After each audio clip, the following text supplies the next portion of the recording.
Good evening, this is 10th class.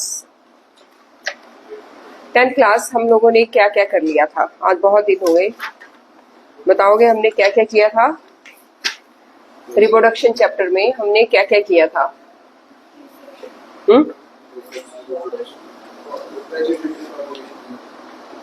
Vegetative propagation और asexual reproduction.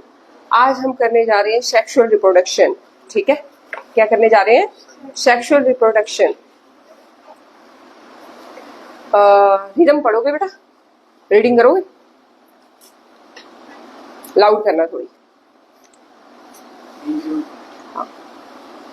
We are also familiar with modes of reproduction that depend on the involvement of two individuals before a new generation can be created. Bulls alone cannot produce new calves, nor can males alone produce new chicks. In such cases, both sexes, males and females, are needed to produce new generation. What is the significance of this sexual mode of reproduction?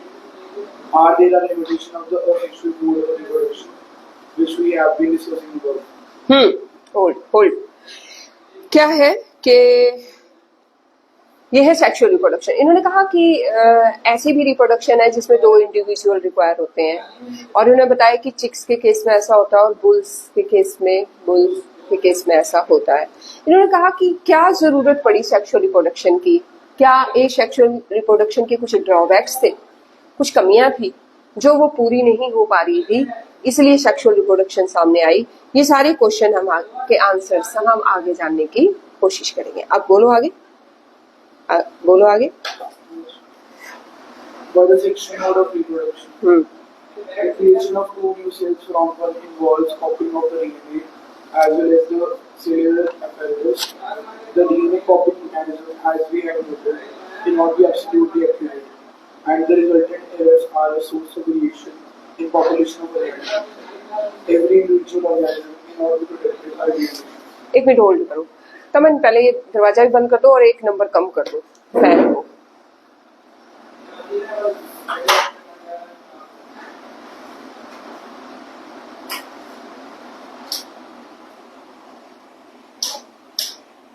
Krishna आप बाहर चले जाओ, sir ने कुछ करवाना ना हो। ये दो क्वेश्चन सर को सुनाने के बाद नेक्स्ट सब्जेक्ट क्या पता सर 9th क्लास को कुछ कराएं, क्योंकि सारे आए। हाँ अब बोलो। But in a population variation are useful for the ensuring the survival of the species. It would therefore make sense if organisms came up with the reproductive modes that allow more and more variation to be generated. While DNA copying mechanisms are not absolute. एक minute रुकना। क्या हुआ इसमें? Why the sexual mode of the question क्या है? Why the sexual mode of the reproduction? तो बोलते sexual mode में इतनी तामझाम है, दो इंडिविजुअल इन्वॉल्व होने हैं, उससे पहले डीएनए क्रिएट होने हैं, फिर सेल के अपरेटस क्रिएट होने हैं। वाई इतनी तामझाम? किस ए सेक्सुअल सिंपल थी तो वो ही क्यों नहीं? इसकी क्या रिप्रोडक्शन जो है वो लोअर लेवल ऑफ ऑर्गेनिज्म होते हैं, जो कि या फिर सिंगल सेलुलर है या फिर उनमें लेस सेल्स है, पर जो सेक्सुअल रिप्रोडक्शन है वो मल्टी सेलुलर ऑर्गेनिजम्स होती है जो हायर लेवल की। क्यों व्हाई नॉट ए सेक्सुअल? क्योंकि इतनी वेरिएशन नहीं थी उसमें। जब आप दो इंडिविजुअल आते तो वेरिएशन जो है वो सर्वाइवल के लिए अच्छी होती है। इतने सारे सेल्स एक सारे अलग भी नहीं हो सकते ना, जैसे हमने उसमें देखा, या फिर जैसे बडिंग हो गया या फिर उसमें डिवाइड हो जाता है एक ही ऑर्गेनिज्म दो में, तो इतने मल्टी ऑर्गेनिजम्स में पॉसिबल नहीं। अच्छा, और ठीक है। आगे इन्होंने बोला कि डीएनए की कॉपी होनी है, सेलुलर अपरेटस कॉपी होने हैं, तो इतना तो कहते कि, और इसमें क्या होता है कि ये अगर ये एक्यूरेट ना हो तो क्या होगा? बहुत ज्यादा अगर वेरिएशन हो गए तो भी प्रॉब्लम हो जाएगी, अगर ये एक्यूरेट ना हो तो बहुत ज्यादा। तो every individual organism can not be protected by variation, but in a population variation are useful. बोलते कि सारे अगर जो सेक्सुअल रिप्रोडक्शन होती है उसमें वेरिएशन ज्यादा होती है, और वेरिएशन ज्यादा होने की वजह से उस स्पीसीज में अगर कोई प्रॉब्लम आ जाती है, टेम्परेचर हाई हो जाता है, एनवायरमेंट में कोई प्रॉब्लम आ जाती है, तो उस स्पीसीज में को सर्वाइव करने की कैपेसिटी उनमें ज्यादा होती है। सारी में तो नहीं होगी, लेकिन जिनमें वेरिएशन ज्यादा है उनकी सर्वाइव करने की कैपेसिटी ज्यादा हो जाती है ऐसी कंडीशन में, तो it would therefore make a sense of organism came up with reproductive modes that allow more and more variation. बोलते तो ये इसलिए सामने आई क्योंकि ये ज्यादा से ज्यादा वेरिएशन शो करती है। इसमें 2 इंडिविजुअल इन्वॉल्व होते हैं जिनकी वजह से वेरिएशन ज्यादा हो जाती है। आगे, Why the DNA copying mechanism are not absolutely accurate. They are precise enough to make the generation of variation a fairly slow process. If the DNA copying mechanism were to be less accurate, many of the resultant DNA copies would not be able to work with the cellular and would die apparatus apparatus. and would die. So how can the process of making variants be speeded up? Each new variation is made in a DNA copy that already has variations accumulated from the previous generation. Thus, 2 different individuals in a population would have quite different patterns of accumulated variations. Since all these variations are in living individuals, it is assured that they do not have any really bad effects. Combining variation from 2 or more individuals would thus create a new combination of variations. Each combination would be novel, since it would involve 2 different individuals. The sexual mode of reproduction incorporates such a process of combining DNA from 2 different individuals during reproduction. Stop. बोल रहे हैं DNA कॉपिंग mechanism accurate, पूरी तरह से accurately copy नहीं हो सकता, तो वेरिएशन तो आनी है। तो कहते हैं लेकिन अगर ये वेरिएशन ज्यादा हो जाती है तो लिविंग ऑर्गेनिज्म डाई भी हो सकता है। अगर ये वेरिएशन ज्यादा हो जाए तो लिविंग ऑर्गेन, दोनों बता दिया आपको कि लिमिटेड अगर वेरिएशन हो तो वो इंडिविजुअल अच्छे से सरवाइव कर सकता है, किसी भी कंडीशन में सरवाइव कर सकता है, लेकिन अगर वेरिएशन ज्यादा हो तो वो डाई भी कर सकता है। ठीक है, मोर देन लिमिट हो तो क्या हो सकता है, डाई भी हो सकता है। देखो वेरिएशन तो होगी, वेरिएशन इसलिए हो कम नेचुरली 2 डिफरेंट इंडिविजुअल इन्वॉल्व हो रहे हैं, 2 फैमिलीज इन्वॉल्व हो, फैमिली के डिफरेंट मेंबर्स इन्वॉल्व हो रहे हैं, तो वेरिएशन तो आनी है। ठीक है, और ये कह रहे हैं कि जनरेशन टू जनरेशन ये वेरिएशन एक्यूमुलेट होती रहेगी। क्या होती रहेगी, एक्यूमुलेट होती रहेगी। तो कहते हैं एक्यूमुलेशन से और नए डिफरेंट इंडिविजुअल्स, नॉवल इंडिविजुअल्स, नए इंडिविजुअल्स जो हैं वो सामने आते रहेंगे। आगे But this creates a majority difficulty. If each new generation is to be the combination of DNA copies from two pre-existing individuals, then each new generation will end up having twice the amount of DNA that the previous generation had. This is likely to mess up the control of the cellular apparatus by the DNA. Bus stop कर जाओ। कह रहे हैं कि ये है हमारे पास mother और ये है हमारे पास फादर। अब इसमें भी 2n क्रोमोसोम्स है और इसमें भी 2n क्रोमोसोम्स है। बोलते हैं अगर ये दोनों ही नेक्स्ट जनरेशन में आ जाते हैं तो यहाँ तो 4n हो जाएगा, और फिर ये अगर ये 4n वाले तो ये 8n हो जाएगा। बोलते तो ये क्या हो जाता है, ये गलत, ये मैसअप, ये क्या करेगा, सेलुलर एपरेटस मैसअप कर देगा। तो इसलिए क्या होता है कि यहाँ से n आता है और यहाँ से भी n आता है और यहाँ 2n होता है। यहाँ से एक सेल ऐसा निकलेगा जिसमें 2n ना होकर के क्या होगा, n नंबर ऑफ क्रोमोसोम होंगे। हमारी बॉडी में कितने क्रोमोसोम्स होते हैं टोटल, 46 क्रोमोसोम्स होते हैं। 46 क्रोमोसोम्स, ठीक है। हाँ, अब क्या हो गया, 23 आएंगे। बोलते अगर ये 46 ही कैरी फॉरवर्ड होते तो क्या होता, next to next generation DNA apparatus क्या हो जाते, मैसअप हो जाते। ये बात समझ आ गई।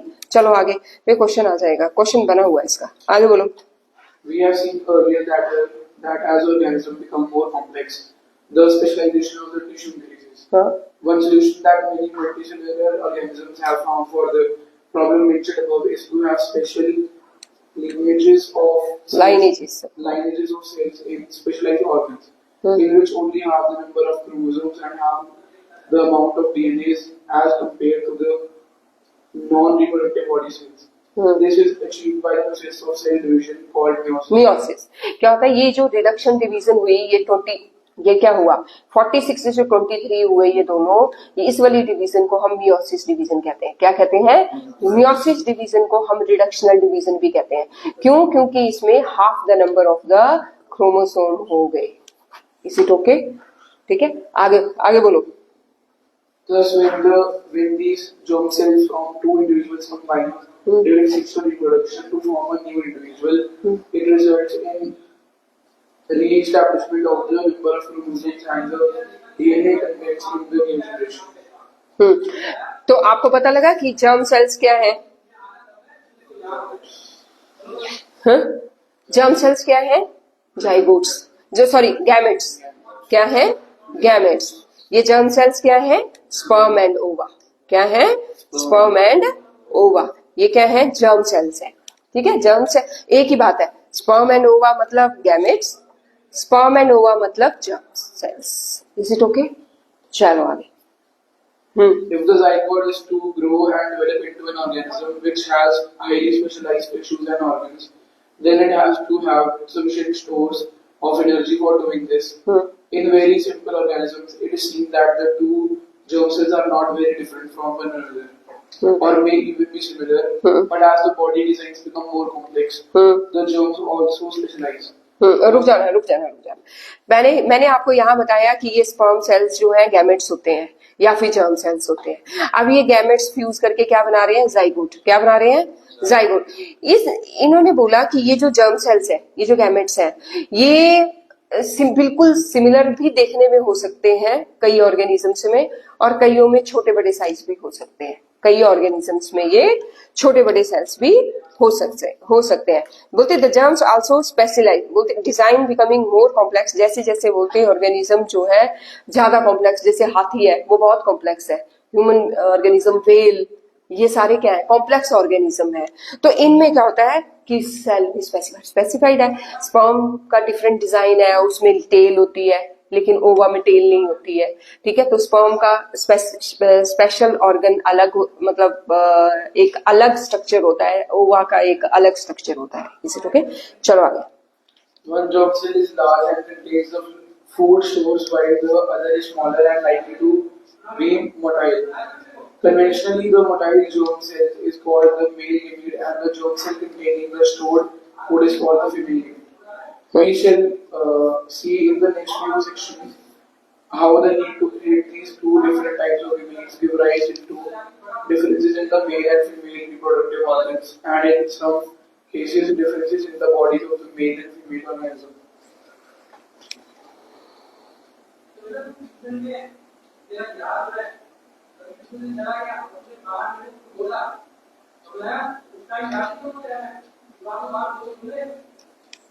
बॉस बहुत साउंड आ रही है यार।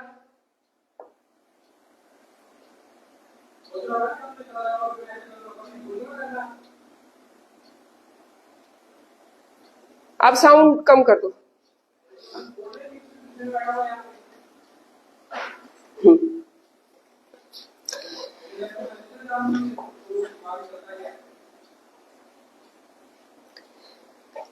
One germ cell is large and contains the food. कहते कि जब ऑर्गेनिज्म कॉम्प्लेक्स होता जाता है, जब ऑर्गेनिज्म कॉम्प्लेक्स होता जाता है तो उसके सिंगल सेल भी जो सेक्सुअल सेल्स होते हैं वो डिफरेंट होते जाते हैं। जो लोअर ऑर्गेनिजम्स होते हैं उनके जो सेल्स होते हैं रिप्रोडक्शन वाले, वो सिमिलर होते हैं।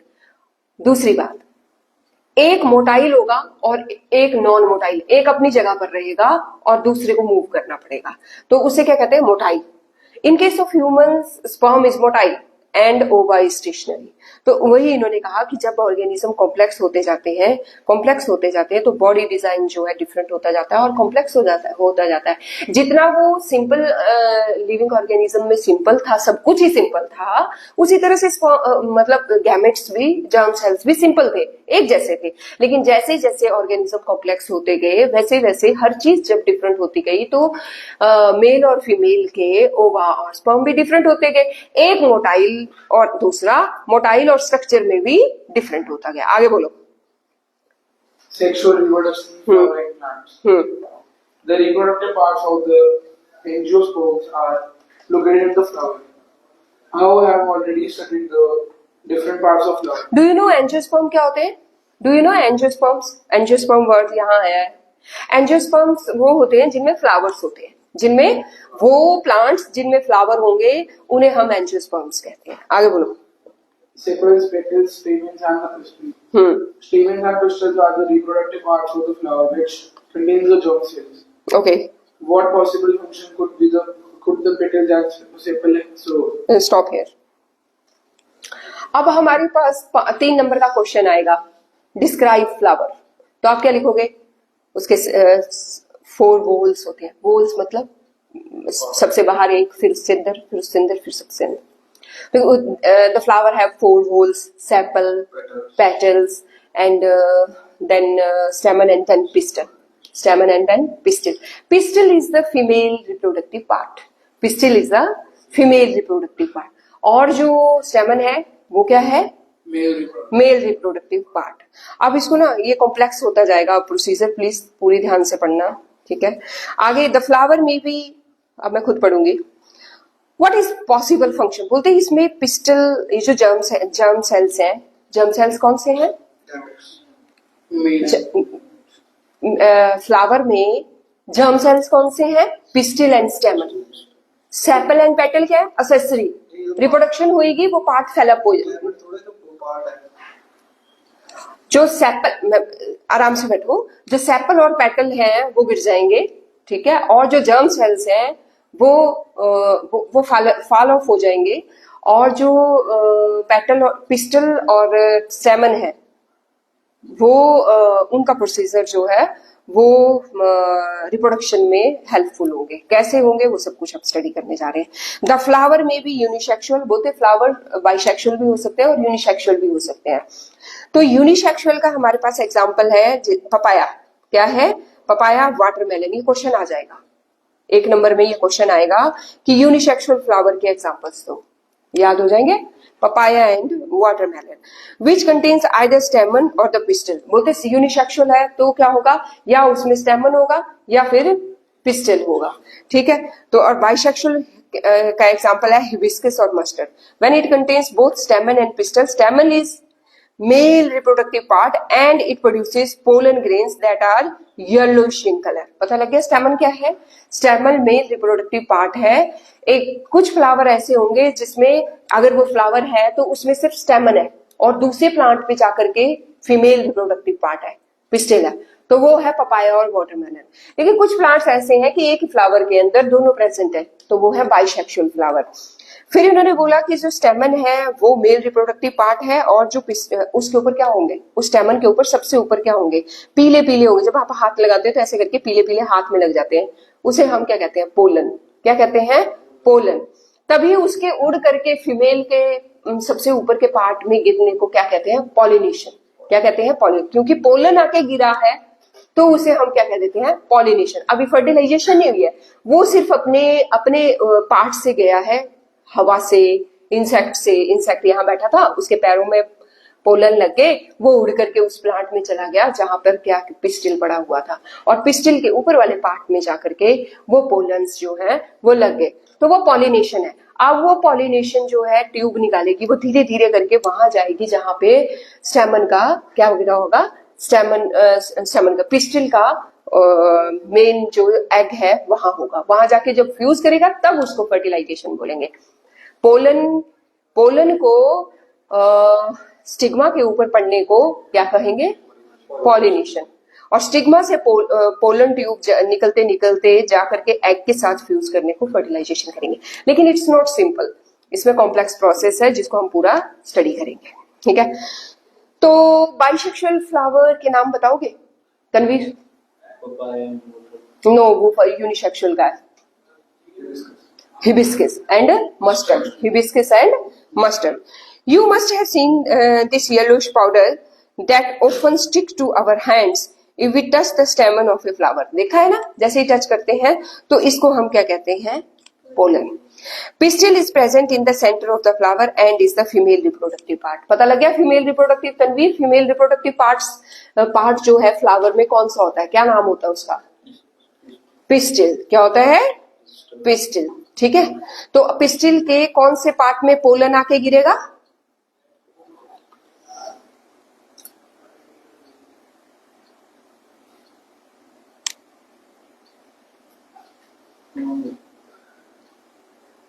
अभी बताया था स्टिग्मा, स्टिग्मा में। तो पिस्टिल के 3 पार्ट्स हैं और उसके कौन से पार्ट में आकर के वो गिरेगा? स्टिग्मा में, ठीक है। It is made up of 3 parts. अब पिस्टिल कितने पार्ट्स का बना है? स्टिग्मा 3 पार्ट्स का है। स्टिग्मा, स्टाइल, अलर्ट रहो, मैं किसी से भी क्वेश्चन पूछ सकती हूँ। Style and ovary, sigma, style and ovary, ये किसके पार्ट है? टेक, पिस्टल के पार्ट है। और पोलन कहाँ आके गिरेगा? स्टिग्मा में आके गिरेगा, ठीक है, स्टिग्मा में आके गिरेगा। तो जो बॉटम स्वोलन पार्ट है, ये है, ये स्वोलन पार्ट, ये बॉटम स्वोलन पार्ट, इसे क्या कहते हैं? ओवरी। ये क्या है? ओवरी। और जो लंबी सी ऐसे करके ये वो पानी की जो गागर होती है, उसके जो ऐसे करके ऊपर का हिस्सा होता है, बिल्कुल वैसी शेप में ये होगा और इसे कहते हैं स्टाइल। इसे कहते हैं स्टाइल, ठीक है। तो आपको पता लग गया कि पिस्टिल फीमेल रिप्रोडक्टिव पार्ट है फ्लावर का, और उसके 3 पार्ट्स हैं। कितने पार्ट्स हैं? 3 पार्ट्स हैं। कौन कौन से हैं Jaskirat? Stigma, style and ovary. And ovary कैसा है? स्वोलन, फुला हुआ स्वोलन पार्ट है। और उसके अंदर क्या पड़ा हुआ है? ओव्यूल। ओवरी के अंदर क्या पड़ा हुआ है? ओव्यूल। और वो जो ओव्यूल है उसके अंदर क्या पड़ा हुआ है? एग। वहां तक उस ट्यूब को बन के जाना है। इसने ट्यूब ने निकलना है और इसने यहां से यहां तक निकल के जाना है और इस एग के साथ फ्यूज करना है। किसके साथ फ्यूज करना है? इस एग के साथ फ्यूज करना है। फाइनली तब ये फर्टिलाइजेशन कहलाएगी। फाइनली तब ये फर्टिलाइजेशन कहलाएगी। तो कह रहे हैं the swollen bottom part is ovary, middle elongated part is type, लंबा। एलोंगेटेड क्या होता है? लंबा। The terminal part which may be sticky is the stigma. और जो पार्ट स्टिकी है, देखो साइंस है, कैसा भी क्वेश्चन आ सकता है। स्टिकी पार्ट कौन सा होता है, एलोंगेटेड कौन सा होता है, please be alert. The ovary contains ovule. Ovary के अंदर क्या है? Ovule. Each ovule has an egg cell. जितने भी ओव्यूल होंगे उनके अंदर क्या होगा? एक एग सेल प्रेजेंट होगा। तो कह रहे हैं the male germ cell produced by the pollen grains fuses with the female gamete present in the ovule. बोलते हैं ये जो ट्यूब है ये अपने साथ मेल गैमेट लेके आएगी। ये जो ट्यूब है, पोलन ट्यूब जिसे कहा जाएगा, ये अपने साथ मेल गैमेट लेके आएगी और यहाँ पड़ा होगा फीमेल गैमेट। उसके साथ ये क्या कर जाएगी? फ्यूज कर जाएगी, ठीक है। This fusion of the germ cells of the fertilisation give rise to zygote. अब क्या बन जाएगा? ये जाइगोट। और जाइगोट में इतनी कैपेसिटी होगी कि वो धीरे धीरे ग्रो करके एक नया प्लांट बना दे, नया प्लांट बना दे। तो thus the pollen needs to be transferred from the stamen to the bud। Pollen पहले पहुंचे तो पहुंचे किसके पास? स्टिग्मा के पास। किसके पास? और इसकी ट्रांसफर के लिए क्या होना चाहिए? बोलते एक, इसके 2 प्रोसीजर है। या तो वो पोलन सेम ही फ्लावर में होगा। अगर वो पोलन सेम फ्लावर में है तो उसे हम सेल्फ पॉलिनेशन कहेंगे। पोलन का एक ही फ्लावर में उस पिस्टल पे पड़ना, पिस्टल एक ही फ्लावर के अंदर था, मेल भी फीमेल भी, तो होगी सेल्फ पॉलिनेशन। लेकिन अगर एक प्लांट में है फ्लावर और दूसरा जो है दूसरे प्लांट में जाकर के है, तो फिर वो क्या होगी? वो सेल्फ पॉलिनेशन ना कहला करके वो क्या होगी? Cross pollination. तो पॉलिनेशन, अब बात पॉलिनेशन क्या कॉन्सेप्ट चला है, तो आपने ये देख लिया कि पोलन क्या होता है, पॉलिनेशन कितने टाइप की होती है, सेल्फ पॉलिनेशन और क्रॉस पॉलिनेशन, ये भी आपने देख लिया। अगर पॉलिनेशन की बात चली है तो बात ये भी है कि वो पोलन वहां से वहां तक जाएगा कैसे। तो वो विंड से जा सकता है, वो इंसेक्ट के थ्रू जा सकता है, वो एनिमल्स के थ्रू जा सकता है। जैसे गाय ने मुंह लगाया एक फ्लावर को, उसके मुंह के बाहर वो लग गया और उसने फिर दूसरे फ्लावर को मुंह लगाया तो वो वहां पे गिर जाएगा। तो जानवर के थ्रू हो सकता है या फिर बर्ड्स के थ्रू हो सकता है। तो इनके स्पेशल नाम है, इनके स्पेशल, इन पॉलिनेशन के स्पेशल नाम है। Is it okay? तो on the other hand, if the pollen is transferred from one flower to another, it is known as the cross pollination. पता लग गया सेल्फ पॉलिनेशन और cross pollination. This transfer of pollen from one flower to the another is achieved by the agents. बोलते ये ऐसे ही नहीं हो जाएगा, इसके लिए क्या चाहिए? एजेंट चाहिए, या हवा चाहिए या वाटर, पानी, हाइड्रोफाइली, उसे क्या कहते हैं? हाइड्रोफाइली, एनिमोफाइली है एनिमल्स के थ्रू। और इस तरह से after the pollen lands on the suitable stigma, बोलते वो हवा से या पानी से वहां तक पहुंच गया, it was to reach the female, पर उसको पहुंचने के बाद इसको फीमेल जर्म सेल तक भी पहुंचना है, यही काफी नहीं था। बोलते ये यहां से जाना है, इसने यहां जाके फर्टिलाइजेशन करनी है ओवरी तक। For this tube grows out of the pollen grains and travel through the style to the reach. बोलते इसके लिए उसको यहां से स्टाइल से होते हुए पहले स्टिक करना है, फिर स्टाइल से होते हुए ओवरी से होते हुए अंदर जाना है। तो after fertilisation the zygote divides, बोलते ये हो गया, फ्यूज कर गया, फर्टिलाइजेशन होगी, जाइगोट बन गया। जाइगोट अब बार बार डिवाइड होगा, क्या बनाएगा? एम्ब्रियो। जाइगोट बार बार, यही क्वेश्चन आएंगे, जाइगोट डिवाइड होके क्या बनाएगा? ठीक है, क्या बनाएगा? एम्ब्रियो। अब आगे क्वेश्चन, अब हर लाइन में क्वेश्चन है एक एक। बोलते the ovule develops a tough coat, ovule develops a tough coat and is gradually converted into seed. ये क्वेश्चन आता है 1 नंबर में। ओव्यूल किस में कन्वर्ट हो जाएगा? जब फर्टिलाइजेशन हो गई, एग फर्टिलाइज हो गया, ओव्यूल का क्या होगा? Ovule will develop a tough coat and develop into a seed. तो ओव्यूल सीड में डेवलप हो जाएगा। अब ओवरी किस में होगी? ओव्यूल का तो सीड बन गया। अब ये जो बाहर इतनी बड़ी ओवरी है, इसका क्या बनेगा? फ्रूट। इसका क्या बनेगा? फ्रूट। ध्यान देना, ये क्वेश्चन आएगा पक्का यूनिट टेस्ट में भी।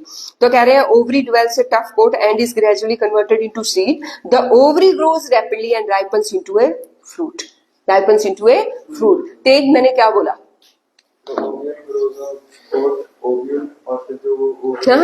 कोट, हाँ, सीड में बन गया ओव्यूल। ये कब हुआ? After fertilisation. After fertilisation meanwhile the petal, और बोलते जैसे ही ये सब कुछ होगा उतनी देर को और साथ साथ क्या चल रहा होगा? पेटल्स गिरना शुरू हो जाएंगे, सेपल्स, उधर सीड बनना शुरू हो जाएगा, उधर फ्रूट बनना शुरू हो जाएगा, और उधर सेपल पेटल गिरना शुरू हो जाएंगे। तो क्या है? ये असेसरी है। ये क्या है? असेसरी है। ये सिर्फ अट्रैक्शन के लिए थी। किसकी अट्रैक्शन के लिए थी? एनिमल्स की, इंसेक्ट्स की अट्रैक्शन के लिए, कि वो पॉलिनेशन में मदद करें, इधर उधर घूम घूम के लहरा के फिर वो मदद करे।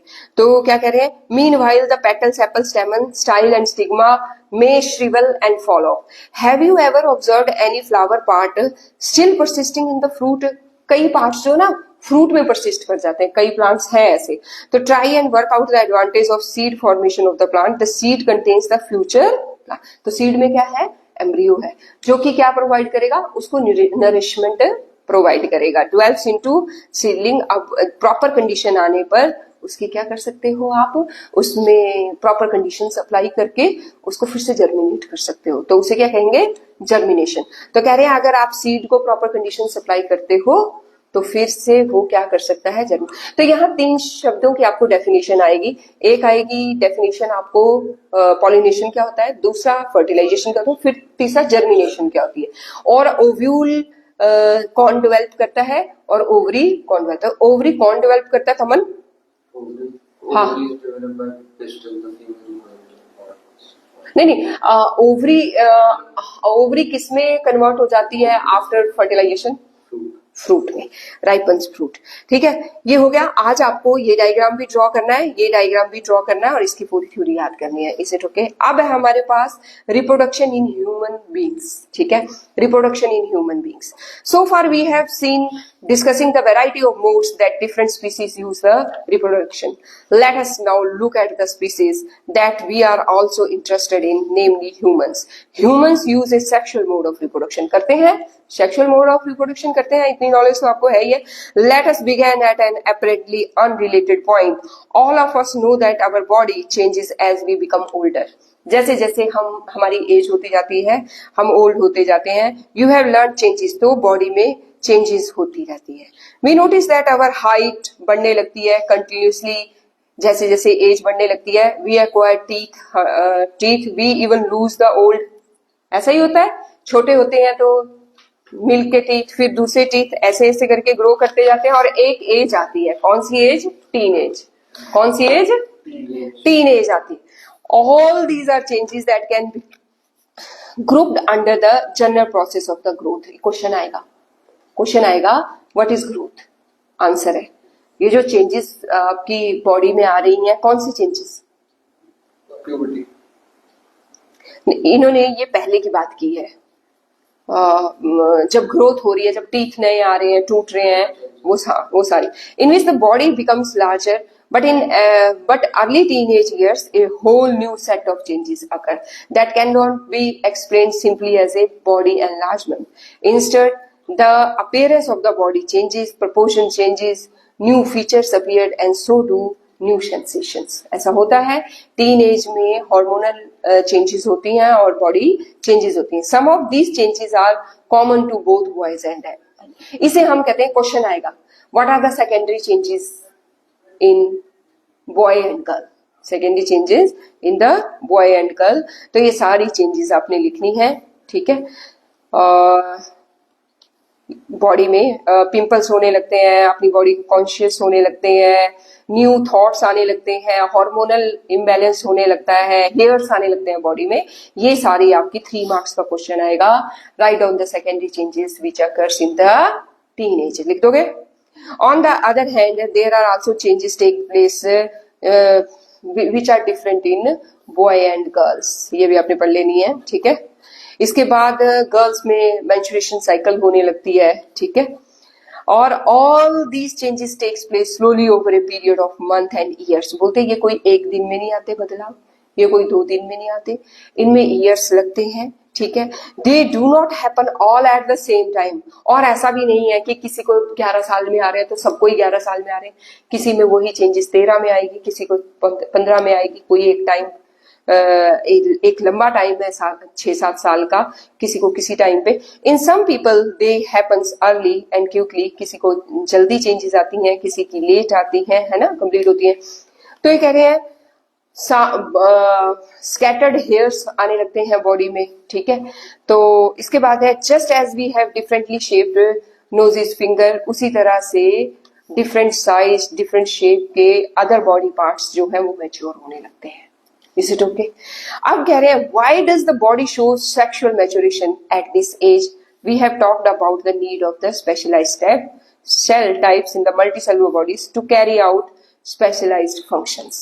बोलते इस एज पे ये चेंजेस इसलिए आई थी क्योंकि अब क्या है, ह्यूमन बीइंग रिप्रोडक्शन के लिए तैयार हो रहा है और रिप्रोडक्शन के लिए ये चेंजेस होना जरूरी थे क्योंकि उसने एक स्पेशल फंक्शन अब लेना है. क्या, किसका, कौन सा है. उससे पहले वो रिप्रोडक्शन कर नहीं सकता था. इन चेंजेस के बाद वो क्या कर सकता है, रिप्रोडक्शन. इसलिए वो चेंजेस आई है.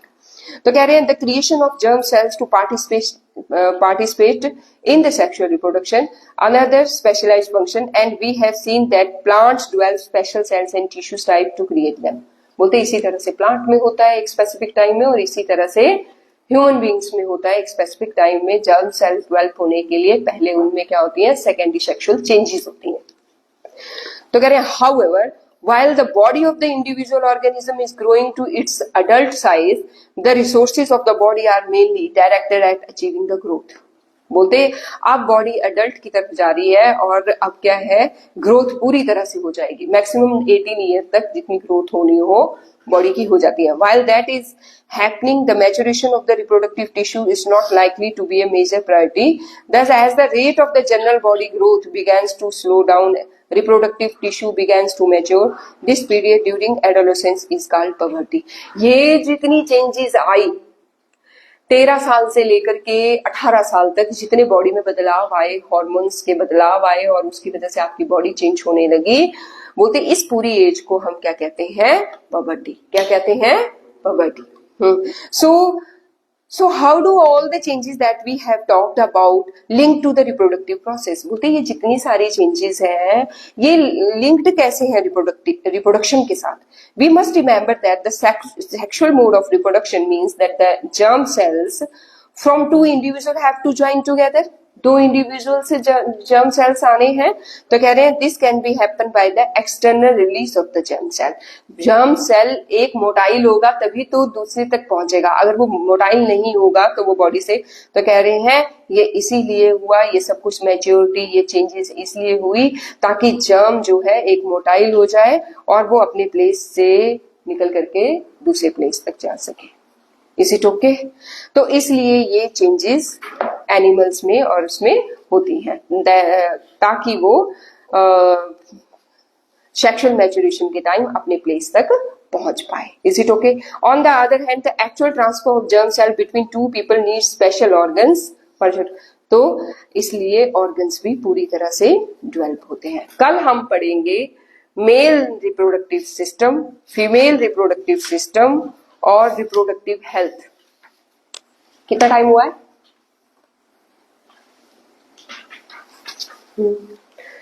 इसके बेस पे जितने क्वेश्चन है यहां बैठ के पहले टिक लगाओ. निकालो अपनी सेल्फ स्टडी, अपनी सेल्फ स्टडी निकालो. मैं सारे टिक लगा के देती हूँ क्वेश्चंस. अब मैं एक में टिक लगाती जा रही हूँ और तुमको बताती जा रही हूँ. जल्दी बुक खोलो, जल्दी.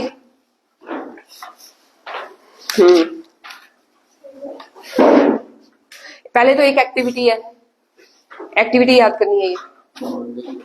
ये एक ही एक्टिविटी है.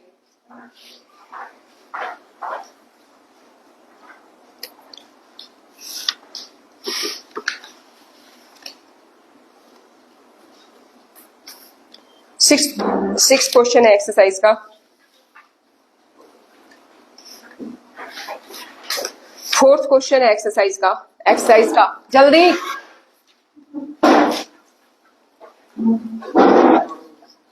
फोर्थ क्वेश्चन है एक्सरसाइज का. सिक्स क्वेश्चन है एक्सरसाइज का. एक्टिविटी टिक लगा लो पहले ही. इसमें एक्सरसाइज में फोर्थ क्वेश्चन और सिक्स क्वेश्चन है. ठीक है, और एक्टिविटी टिक लगा दी.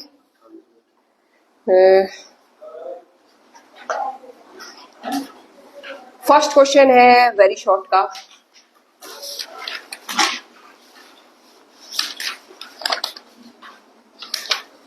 ये प्लूम्यूल और रेडिकल में डिस्टिंग्विश बिटवीन कर लेनी है क्योंकि जर्मिनेशन में थी.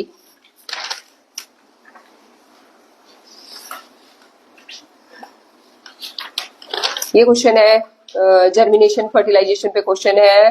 23 क्वेश्चन है वेरी शॉर्ट का. 23 क्वेश्चन.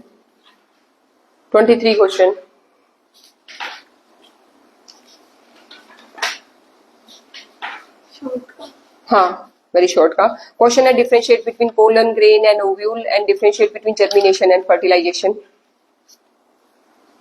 सेल्फ पॉलिनेशन और क्रॉस पॉलिनेशन में डिस्टिंग्विश बिटवीन.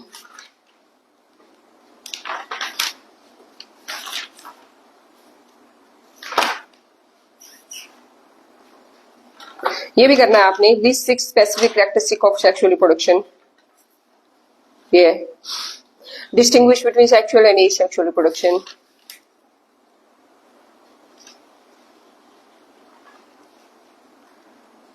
ये क्वेश्चन करना है आपने. Draw a special view of. नहीं, ये नहीं, ये अभी कल है. ये कल है. हाँ, आपने, मैंने बोल दिया डायग्राम दोनों बनाने हैं. जो अभी हमने डायग्राम किए वो ड्रॉ होने चाहिए. ये है differentiate between. Application based question में है पोलन ट्यूब और स्टाइल और पोलन ट्यूब और स्टाइल. हाँ, पोलन ट्यूब और style.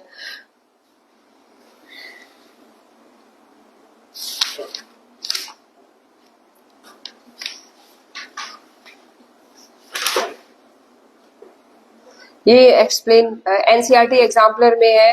Explain how offspring and parents organism reproducing sexual chromosomes. Fourth question.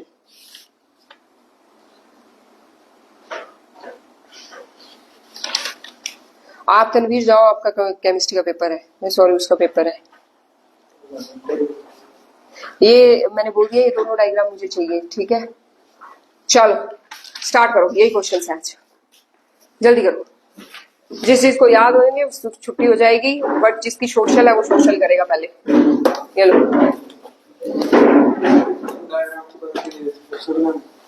हाँ, ये वाले ड्रॉप नहीं है और फिर नहीं बनाना.